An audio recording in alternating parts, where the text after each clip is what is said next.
안녕하세요. 오늘은 농업인에 대해서 한번 말씀드려 보겠습니다. 농업인.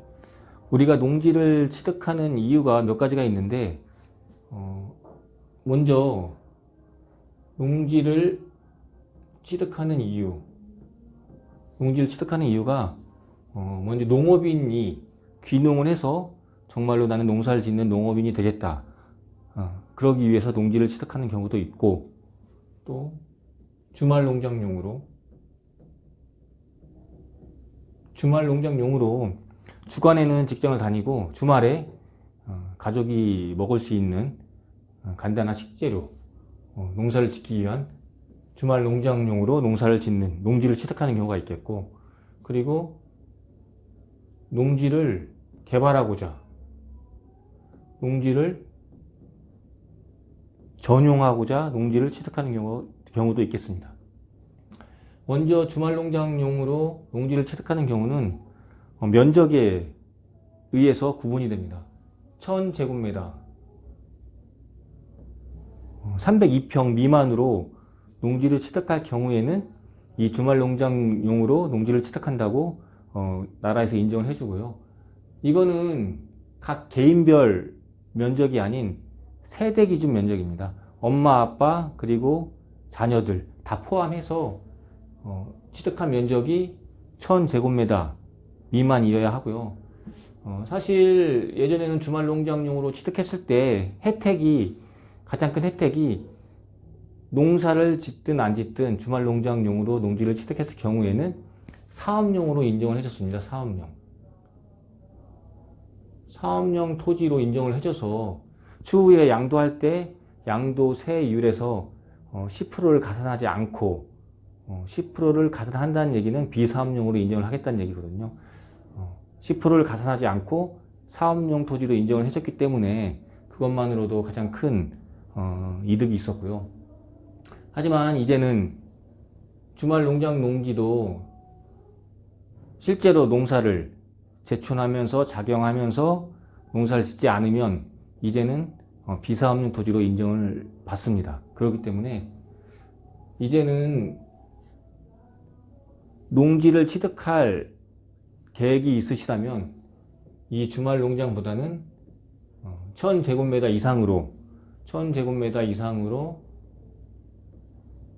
농지를 취득하셔서 농업인이 되어서 농업인의 혜택을 받는 것이 가장 좋은 방법이라고 할 수 있겠습니다.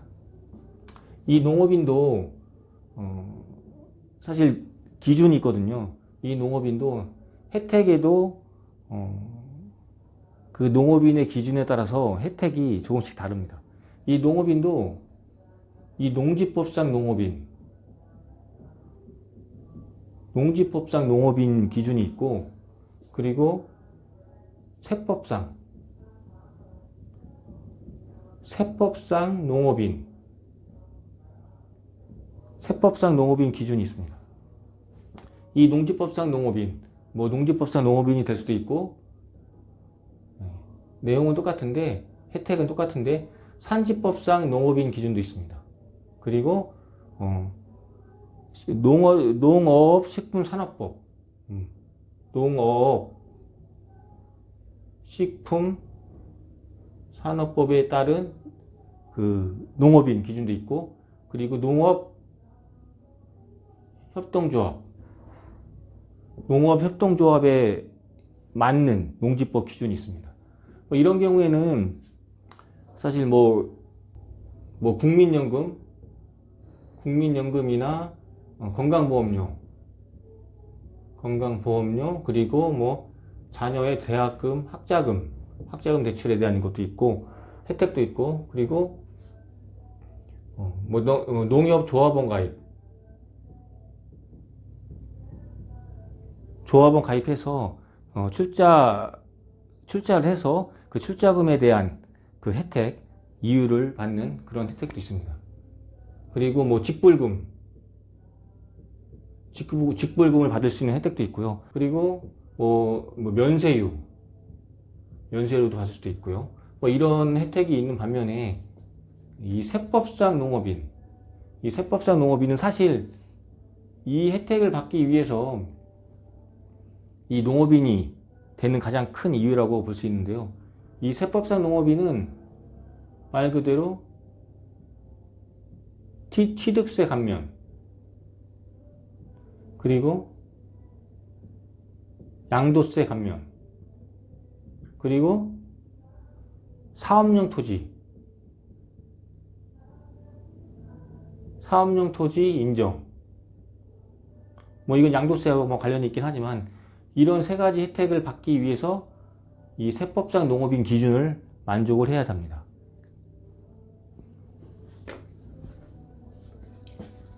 이 세법상 기준, 세법상 농업인이 되기 위해서는 사실 세 가지 큰 틀의 기준이 있습니다. 먼저 제촌을 하셔야 하고, 그리고 자경을 하셔야 하고, 그리고 농업 외 소득이 3,700만 원 미만이어야 합니다. 이 세 가지 요건을 만족해야지 이 취득세, 그리고 양도세, 그리고 사업용 토지로 인정을 받을 수가 있는 것입니다. 이 제촌, 자경, 3,700만 원, 농업 외 소득이 3,700만 원 미만. 이거에 대한 상세 내용은 다시 한번 영상을 촬영해서 말씀드리도록 하겠습니다.